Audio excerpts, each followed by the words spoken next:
Hello friends, welcome back to our channel.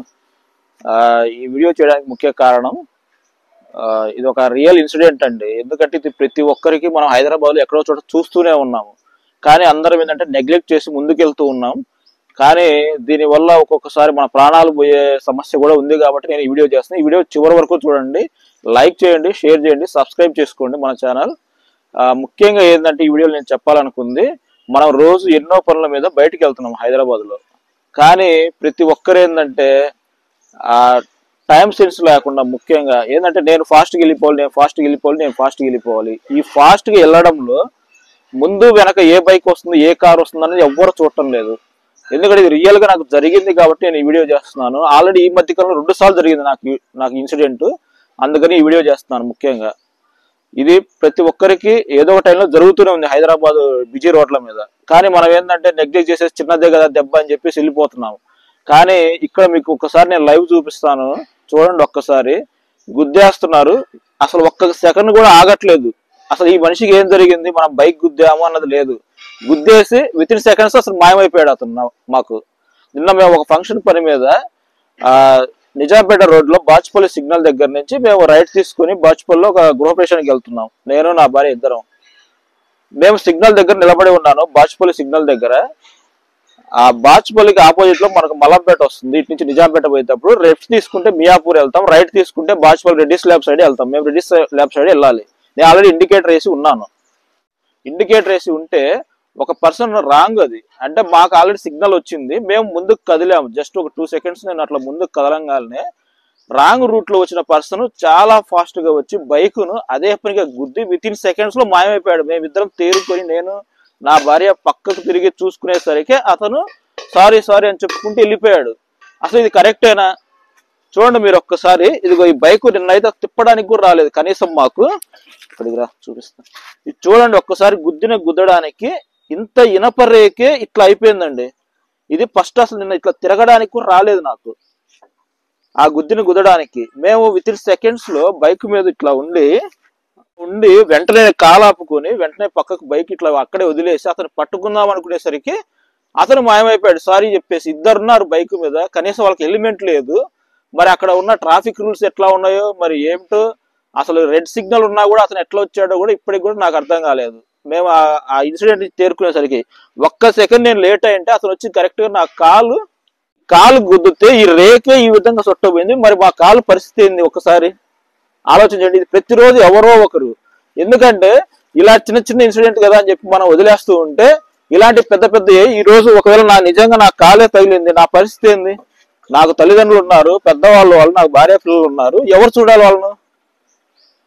So ఎవరు కూడా neglect చేయవద్దు ఇలాంటి ఇన్సిడెంట్ ను. ఇది బండి కదలకపోతే వేరే వాళ్ళు హెల్ప్ చేస్తే నాకు ముందుకెళ్ళి నేను మెకానిక్ దగ్గర ఇదంతా కొట్టించాను. బండి అసలు కదలలేదు. ఆ గుద్దిన అంటే ఎంత ఫాస్ట్ గా వచ్చి గుద్దాడో మీరు ఒకసారి అర్థం చేసుకోండి బండిని.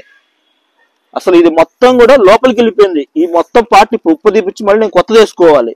కనీసం ఆగి ఏం తగిలింది, మీకు ఎట్లా ఉంది, మీ భార్య కింద పడింది కదా బండి మించి అన్నది ఎక్కడా లేదు. జస్ట్ గుద్దేశాడు, సైడ్ తీసుకుని వెళ్ళిపోయాడు అట్నుంచి అటు ఇద్దరు. వాళ్ళకి హెల్మెట్ లేదు. ఇది మొత్తం అయిపోయినాక తాపీగా వచ్చి ట్రాఫిక్ కానిస్టేబుల్ అతన్ని పట్టుకోవాల్సింది కదా, గంట సేపు నేను ఆప్ చేద్దును కదా అన్నాడు. ఇది కరెక్టేనా? వాళ్ళు ఉన్నది కేవలం చలానాన్ని కొట్టడానికేనా, ఫోటోలు తీసి బండ్లకు? ఇలాంటి ఇన్సిడెంట్ జరిగినప్పుడు కనీసం ఫాస్ట్ గా రియాక్ట్ అయ్యి అతన్ని పట్టుకోవడం కానీ, అక్కడ ఉన్న సీసీ కెమెరాను వాళ్ళు ట్రాప్ చేయడం కానీ ఏమి ఉండదా? ఇలాంటి ఎన్ని జరుగుతున్నాయి రోజు సిటీలో. అదే అన్ఎక్స్పెక్టెడ్ గా ఇప్పుడు ఒక్క సెకండ్ నేను లేట్ అయితే బండిని బ్రేక్ వేసుకోవడం, అతను వచ్చి కాలు గుద్దితే ఈ కాలు పరిస్థితి ఏంది? లేదు నా భార్య ఉంది వెనక, గుద్దితే పరిస్థితి ఏంది బండి? సో ప్రతిరోజు ఎక్కడో చోట ఇలాంటి ఇన్సిడెంట్స్ జరుగుతూనే ఉన్నాయి. గుద్దిన వాళ్ళు మాత్రం ఎస్కేప్ అయిపోయి వెళ్ళిపోతూనే ఉన్నారు. అందుకోసమే నేను ఈ వీడియో చేస్తున్నాను. ముఖ్యంగా ఇది ప్రతి ఒక్కరు కూడా తెలుసుకోవాలి. బండి నడిపే వాళ్ళు కరెక్ట్ గా అసలు బండి నడుపుతున్నారు లేదా, లైసెన్స్ ఉందా లేదా, అసలు వీళ్ళకి హెల్మెట్ ఉందా లేదా. హెల్మెట్ లేకుండా 2 పర్సన్స్ వచ్చి గుద్దిపోయారంటే ఏంటి అసలు పరిస్థితి?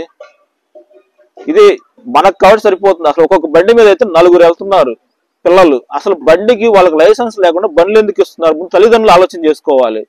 నిన్న మేము నిజాంపేట రోడ్ లో వస్తుంటే ఒక బండి మీద 4 వెళ్తున్నారు. వాడు ఎవడైనా గుద్దితే వేరే వాడికి, వాడు గుద్దినోడు బాగానే ఉంటున్నాడు, వెళ్ళిపోతున్నాడు. కానీ తర్వాత వీళ్ళ పరిస్థితి, గుద్దించుకున్న వాళ్ళ పరిస్థితి, వీళ్ళు హ్యాండిక్యాప్డ్ అవ్వడమా, ఇంకా జీవితాంతం మంచంలో పడ్డమా?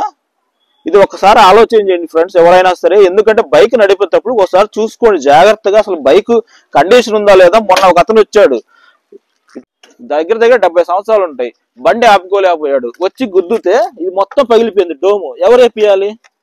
అంటే ఎట్లా పడితే అట్లా రావడము, గుద్దేయడము, వెళ్ళిపోవడం, అంతేనా? ఇంకా అసలు ఏం జరిగింది? బండికి వీళ్ళకి డ్యామేజ్ అయిందా? ఏమన్నా కాంపెన్సేషన్ ఇద్దాం? ఏమీ లేదు.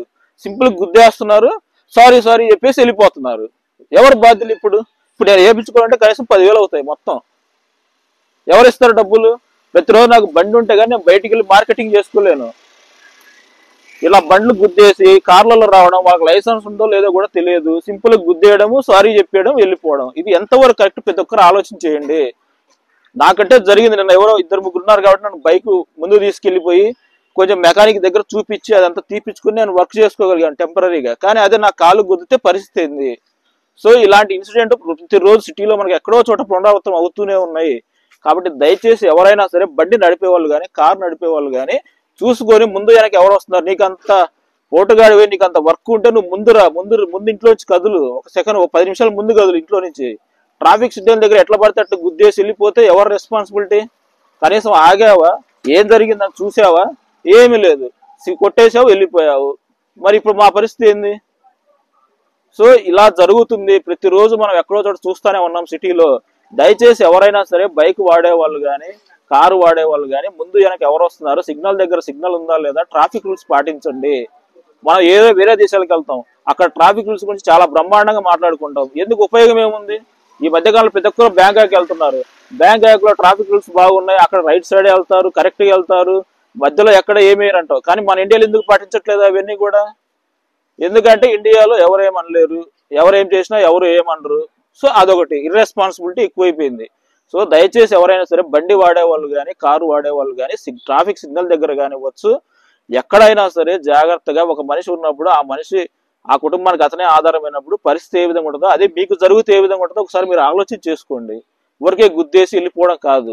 దయచేసి ఈ వీడియోని చివరి వరకు చూడండి, లైక్ చేయండి. ఇలాంటి ఇన్సిడెంట్స్ జరగకుండానికి గవర్నమెంట్ కూడా వాళ్ళ వైపు నుంచి తగిన చర్యలు తీసుకోవాలని చెప్పేసి నేను ఈ వీడియో చేస్తున్నాను ముఖ్యంగా.